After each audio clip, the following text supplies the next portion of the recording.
and welcome to this Bug and Cat Team video where we are turning Ladybug into Viperbug. I made a custom Viperian doll a little while ago, so I can do something similar for Viperbug.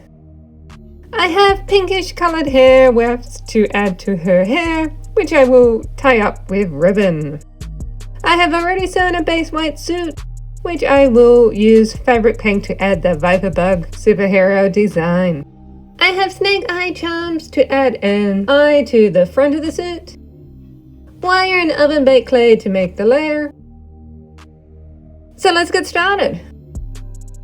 I have marked out rough lines of the superhero suit pattern.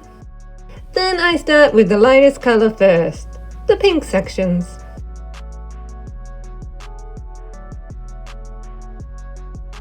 I add spots now, but we'll need to redo them after painting the rest of the legs. I will need to mix my own burgundy fabric paint. I do this by adding the tiniest little bit of black to the red fabric paint, and then a tiny bit of blue.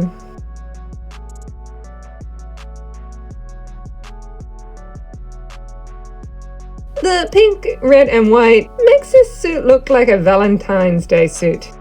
I'm still hoping to be able to one day buy the wedding pack. Time for the burgundy sections.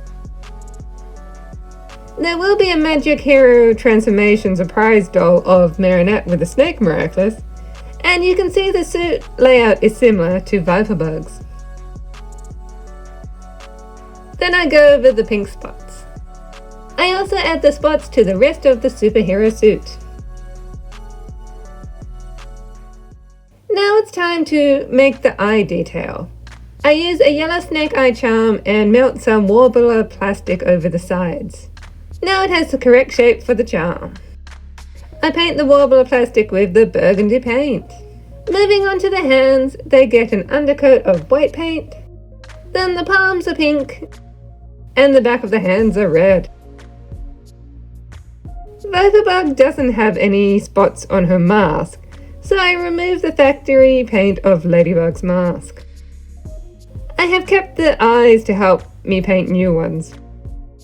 Viperbug's mask has side fangs, so I use the Warbler plastic to extend the mask. Then I can give the whole mask a white undercoat.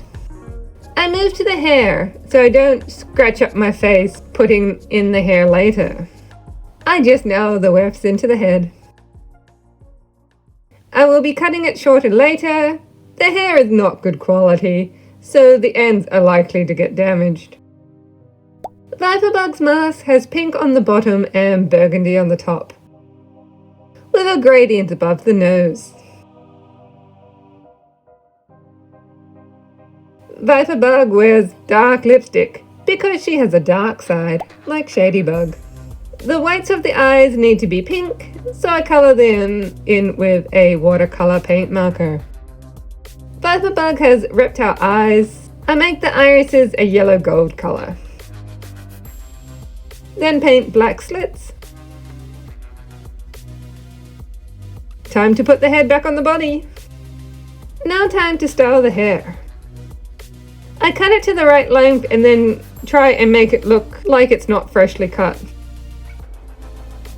I have used hair gel to get it to hold in place. Viperbug's hair ribbons go from red to pink, so I paint a gradient on the ribbon. I'll come back for the red section. The hair's dried, so now I can dress Viperbug, and I need to make her accessories. I roll out some oven baked clay for the Snake Miraculous. The Miraculous won't be full circle because I need to be able to put it on the doll once the clay has baked. I just overlap 2 bits of clay, then I give them a pinky gold coat of paint. I make the Lyre the same way I made Viperians. I mold the oven baked clay around the wire. It gets a coat of burgundy paint, and then I add the pink details and the black border.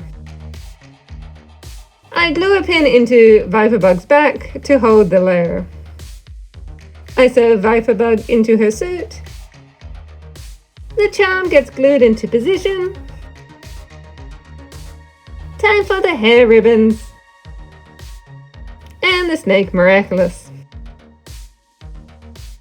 Then I attach the Lyre, and Viperbug is done.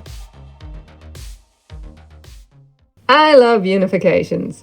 I still need to make Pegabug, Lady Bee, Lady Fly, and Bug Noir. Help me choose. Here she is with my custom Season 6 suit Ladybug, and with the Snake Miraculous holder Viperian. That's all. Bug and Cat team out. I could have done this on my own. But we're the cat and bug team, remember? Bug and cat team, you mean?